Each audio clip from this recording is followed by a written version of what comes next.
back. Now, the Civil Aviation Minister, Jyotiraditya Scindia, chaired a meeting with the airline representatives over the rising airfares ahead of the summer season. In the 45 minutes long meeting, the minister has advised the airlines to monitor the airfares and provide some sort of a relief to the air passengers. He also highlighted the sector where the airfares have skyrocketed, like Delhi, Mumbai, Chennai, Kolkata, Hyderabad, Bengaluru, and even the tourist hotspots like Leh, Srinagar, and Northeast. These routes have witnessed a massive surge in airfares recently, while go-first, insolvency, and the holiday season are the two main reasons behind the price surge. In the meeting, Scindia also said that during any calamity, airlines need to keep a tight check on the prices and control any surge in the ticket prices to from that particular region in view of humanitarian situation. And to discuss this further, I am joined by our guest this afternoon, Mr. Jitendra Bhargava, who is an ex-executive director of Air India, joins us live right now. Mr. Bhargav, thank you so much for taking our time and joining us here at Mirror Now. Good afternoon to you. Mr. Bhargav, we did see how the Civil Aviation Minister, Jyotiraditya Scindia, took out time yesterday and had a meeting with several representatives of various airlines. And the moot idea was essentially to seek some sense of relief against the skyrocketing prices of the air tickets. Now, this is not a new phenomenon. We have been seeing a steady rise with or without a season or holiday time. And it's eventually the consumers, the flyers who have to bear the burden, because certain times the air tickets and the flights are indispensable for short notice travels and otherwise. Is there any sense of relief that we can expect from the airlines? Well, let's divide the fare increases into three parts. First was the post-COVID effect. High ATF prices, all those things contributed to much higher fares in Indian domestic market when the flights were resumed, and they've continued. The second was in Manipur, and on that particular sector, the flights were costly. And then, of course, the rail accident, and in between came the closure, suspension of flights by Go First. So if you really look into the three phases, the minister was largely attending to the recent spike in prices, but not in the fares that have been high for a long time. And my experience shows that the reason behind it is under deployment of capacity. The market has been in a growth mode. We have long surpassed the pre-COVID level of passenger carriage. But the number of flights that we're operating is still much below what was in the pre-COVID era. That's one part. The second part, and where the minister should have, in my opinion, concentrated, was that in the summer schedule, effective the last Sunday of March 2023, all airlines were given sanction approval for operating 3,272 flights per day, keeping in view the requests submitted by the airlines themselves to DGCA.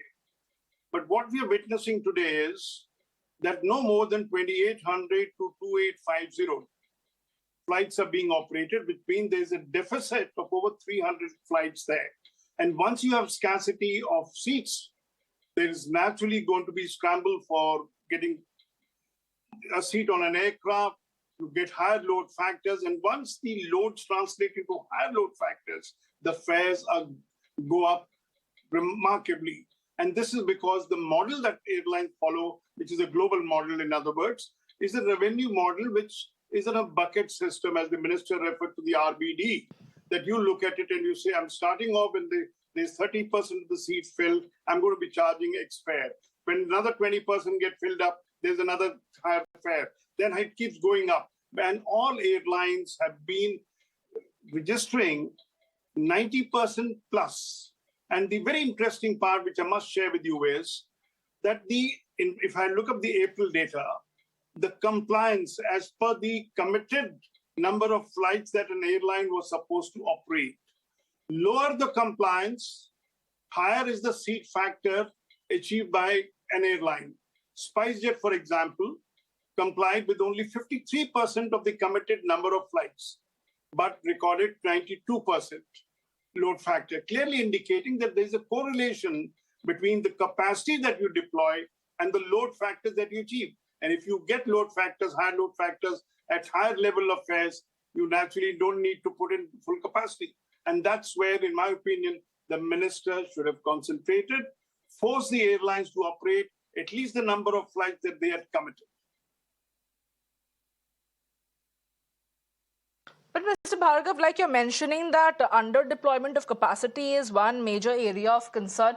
If you could elaborate on that, but at the moot cause eventually becomes the burden that the passengers have to bear. Now, Mr. Scindia has also specified that in cases of emergency or, some sort of a calamity, like you recently mentioned about the train collision of Balasore in Odisha, in situation like that, specific flights to and fro that particular area and region, can that bring about some sense of a respite for the flyers? Can the airlines thereby regulate their ticket prices for specifically those travels?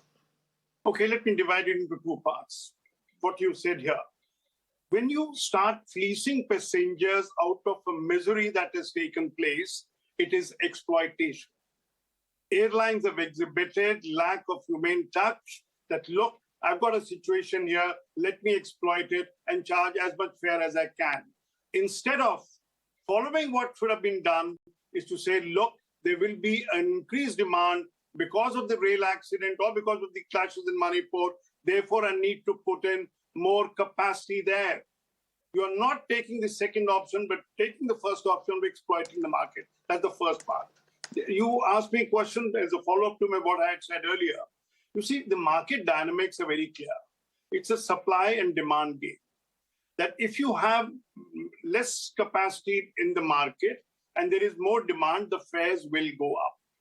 So what I was trying to allude when I said under deployment of capacity means that there are less seats available for passengers, the fares go high.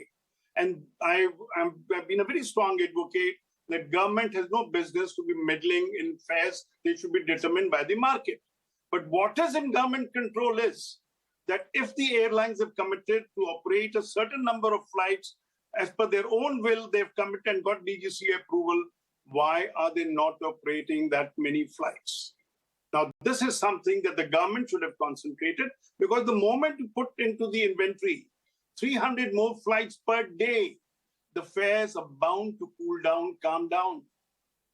Now, that's the way the minister should have approached the subject and said, we are going to get people to get some relief out of fares by getting airlines to operate more number of flights. Well, Mr. Bhargava, thank you for your insightful comments over there. And what you essentially is saying is that if there are more flights that are applying, then that is bound to bring down the prices automatically of the tickets for the air flyers. And that is the area of concern that the government needs to look to, rather than urging upon the airlines to regulate their prices. But on humanitarian grounds, perhaps, on a situation like calamity, we could probably expect that the airlines could also have a heart and bring about some sense of regulation in their ticket pricing. Well, thank you, Mr. Bhargava, for taking our time and joining us here at Mirror Now and sharing those insightful comments. Thank you.